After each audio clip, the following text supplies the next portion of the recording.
I found is it really elevated the quarterback's pre-snap recognition, okay? Getting tied in with the offensive line. Being able to do this and practice this without the offensive line around, because we don't want to waste their time. We want to make sure we're dialed in before we're spending time with other guys, okay? It also gave us the opportunity to see all our run looks, our pass protection issues versus certain versus certain pressures that we might get or certain fronts, and make sure we're all tied in together. And the biggest thing was that, I think it's great and all as coaches, we're able to go on whiteboards with the quarterbacks and show them video and draw it up for them all nice and tidy in the AC room, right? It's all great inside there. But the football game isn't played just in the AC room, in the meeting room with a whiteboard. We're going to go ahead and give them three-dimensional views. I think that's the biggest benefit for our players with doing these cans, is giving them three-dimensional type views of it and being out there. The other thing is we would have the quarterbacks play the running back if that particular quarterback wasn't in, because that now elevates his thought process of how the back is involved maybe in protection, or why we want to go ahead and check this run away. It broadened and widened the vision of the quarterback and his mind. So this was a really good drill for us. And you can see in this picture right here, okay? So in this picture, we got the 4 cans. We're giving a 4-1 look in this look right here, okay? I'm playing, say, an outside backer. We got Conley Casso, who was my QC at Washington State at the time. He's playing another backer. And all we're doing is we give them a play call, okay? And as these quarterbacks get a little bit better and a little bit more understanding of the offense, they can start calling their own plays, and then we just give them looks. But we're giving them a play call right here. So in this particular play call, we're saying we're going to have some kind of run in the huddle or from the sideline called. We're going to go with like an outside zone to the right. And all of a sudden now we got, say, edge pressure that we're not accounted for, and say we don't go ahead and get the offensive lineman to put that up. We can just flip the run play and just get it to the other side.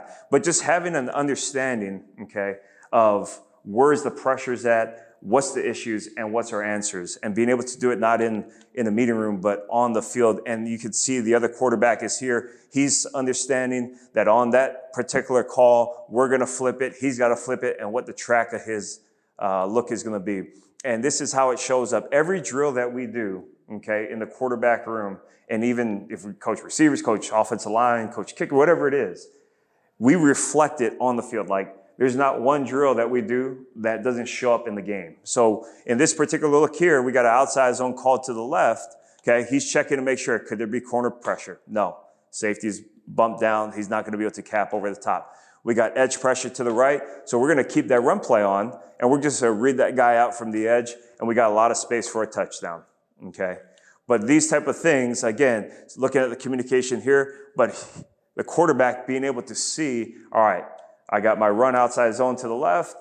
I'm just going to have to read out the edge right here. They're not overloaded. Okay, they may have 4 to the side, right? But we're going to be able to go ahead and work it back, and I'm going to take the 4th rusher off the edge. There is no issues right here that we have to check out of this play. Okay, here's another one now. Okay, same thing, 4-1 box. Okay, we got an outside backer. Now we're saying in this look right here, it's a 3-by-1 set. So there's a trips right. Okay, this is me outside here. I'm playing the cornerback. Okay, so elevating the thought process. I'm talking inside here. I'm saying, hey, there might be safety off the hash here. And again, it's a 4-1 box. This backer now bumps out to the trip side. We got a light box here. We got to anticipate some kind of corner pressure. Okay, so now that run play that was designed to go left, he goes again and gets the opposite call, and we can run away from it. So just being able to show different pressures, whether it's interior, whether it's perimeter pressures, we just elevate that thought process, right? And it also goes into protection.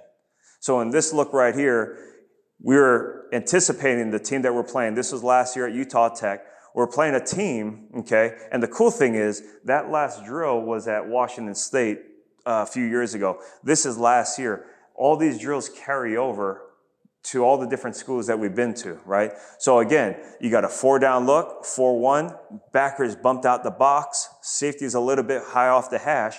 We got to anticipate corner pressure, okay? And in this particular week, we're talking about if we get corner pressure, we know that we have our 4 verts play called to it. We just got to make sure we alert that the running back should know he has a corner, okay, on this particular protection, but he at least alerts the running back like, hey, corner pressure, so he can go get that picked up. We can hang the safety the backer who was a late add-on rusher. But again, corner pressure, that safety's got to stress the cover number, the single side guy. And again, pre-snap, we know he's got outside leverage, and we're going to be able to throw it to that over route right there for a touchdown. Okay, so I think a lot of that has to do with coming back to doing those can drills and going over all those different looks that you can get. Okay, and this look right here now, you can see we've gone and we showed 4 down looks. This is now a 3 down look, so an odd front, right? So you got a 3-2 look here, okay? And in this particular play, we're saying that we have 4 receivers out, so we're in 10 personnel. Okay, we got a loaded box. We're going to go ahead and we got to get this thing checked, okay? We got to get this thing checked to make sure we get it all picked up. And in this look right here, the quarterback's able to see it, okay? He's able to see it. He sees that we got 0 coverage behind, okay? He goes ahead and at least lets the running back know, hey, you're staying in, okay? And we'll be protected and we can go ahead and throw a touchdown pass. Okay, again, this shows up a year later. Now, it's not a 3 down look, but we got a 7-man box with 10 personnel, no safeties, all right? So the original play call was going to be some kind of out combination here with a high-low on the backside, but really the quarterback sees it. We talked about it all week this week. If we see a loaded box, we want to keep the back in, okay, in protection, and we're going to go ahead and check to our 4 verts play. So here he sees it. We get it all checked out. They keep that 7-man box. No safeties. They're going to try to invert that corner to play a half-field safety. Repped it a ton that week. We got a nice protected pocket there, and we're able to throw a touchdown pass on a 4th and 4 look right here. So again, we kept the back in. He was able to scan all the way through, make sure we're all protected. We got to check to our 4 verts play that we were practicing that check on the cans all week. And it was a big play for us for a touchdown, and it gave us the lead there. Okay. Here's another look, all right, where we go ahead and we have, say, a 3 down look. We got 2 backers. And in this look right here, we're talking about getting the back out. So we're going to go and free release the back. Okay. He goes ahead and he sees it. He makes a call. Okay, I know that these are cans, but we still want to practice making the calls like the linemen are there. Okay, how we practice is how we play. So he makes a call to the ghost lineman. So now that front side tackle can pick this pressure up. We can still get the back out. We want the back to get out to affect coverage and not keep the back in and lose one on a zone pressure. Okay, well, this shows up in season, okay, in the 4th quarter where we're trying to get this running back out into the flats. We have a shallow concept. We have a little fade with a go on the outside. Okay. You got a 3 down look. Okay. You got your 2 backers right here. All of a sudden, in the cadence, you can see he's got blitz posture, right? You can see safeties start rocking down.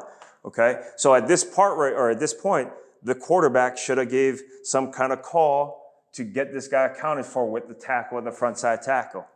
He doesn't get the call out. Now he's got to throw hot with the back out there, and we're passing up a big play down the sideline right here, okay? Where else we'd like to see, at this point right here, him telling the O-line to get an easy call and get this guy accounted for in the protection so we can go ahead and get this guy blocked up. This guy's out. We can put our eyes in the flat, get number 2 to nibble on it, and throw it over his head for a big play. Okay, so again, it's not all sunshine and rainbows. Not everything we do and what we coach is 100%. The players and things sometimes get messed up. So I'm going to show some of the things that get messed up too.